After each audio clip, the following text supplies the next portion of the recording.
வணக்கம் எல்லாருக்கும். இன்றைய வீடியோவில் நீங்கள் பார்க்க போகிறது நான் இன்றைக்கி சமைக்க போகிற கறி தான்.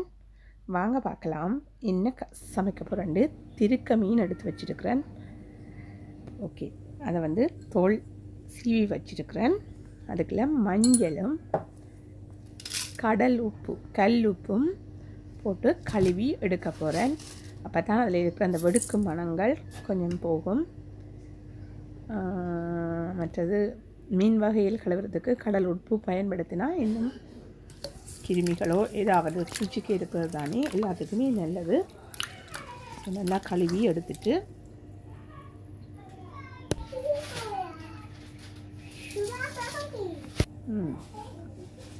எல்லாமே சுத்தமாக கழுவி எடுத்தாச்சு. இங்கால சட்டி ரெடி, பழமை போல் சூடாயிட்டுது.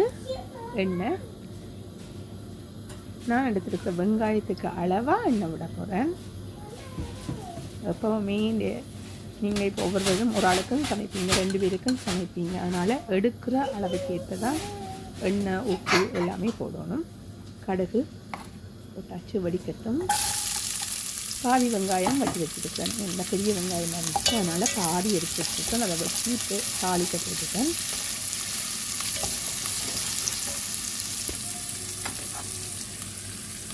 இங்கே உள்ளி, பச்சை மிளகாய், நான் 4 பச்சை மிளகாய் எடுத்துருக்கேன். சின்ன மிளகாய் சின்னதாக வச்சுருக்கேன்.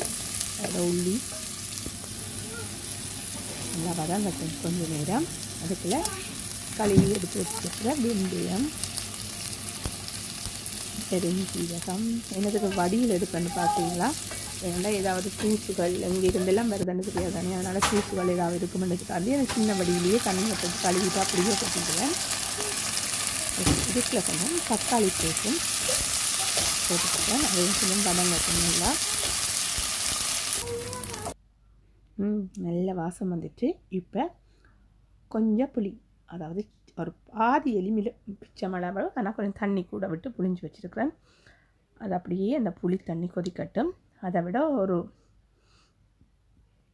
ஒரு கப்பளவு எடுத்து தண்ணி அந்த கிண்ணத்தால் ஊற்றிருக்கிறேன். அதுவும் விட்டாச்சு, கொதிக்கட்டும். தேவையான அளவு உப்பு,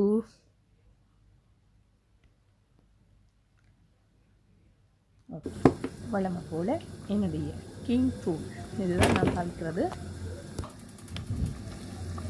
உப்பு உரைப்பு எல்லாமே காரத்துக்கு ஏற்ப போடலாம்.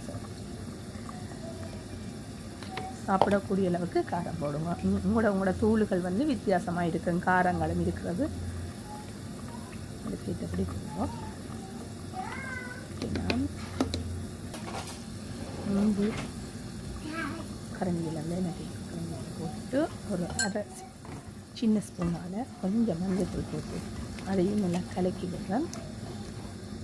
அடுப்பு மீடியத்தில் கொடுத்துருக்கேன். ஆகவும் குறைக்கவும் இல்லை, ஆக கூட்டி முறையில் அந்த தூள் மணம் எல்லாம் புளி மணம் தூள் மணம் எல்லாமே போட்டு கொஞ்சம் நேரம் இதை மூடி விட்டு நல்லா ஆவி வருது. ஓகே, அதுக்குள்ள ஏற்கனவே சுத்தப்படுத்தி திருக்க மீனை. ஏன் நான் திருக்க மீன் கொஞ்சம் லைட்டாக போட்டேன்னு சொன்னால் தூள் மணம் அடங்கின பிறகு திருக்க மீன் நல்லா சொஃப்டாக இருக்கும். அதனால் அப்படியே கொஞ்சம் நல்லா கொதிச்ச பிறகு போட்டால் நல்லா வறட்சியாக நல்ல பிரட்டல் மாதிரி நல்லா வறண்டு வரும். எண்ணெய் ததும்ப நல்லா கொதிச்சு நல்ல வாசத்தோடு வந்துட்டுது, அவிஞ்சிட்டுது. ஓகே, சுவையான கறி ரெடி ஆயிட்டுது. ஓகே, இவ்வளவுதான் இன்றைய சமையல். இன்னொரு வீடியோவில் பார்க்கலாம்.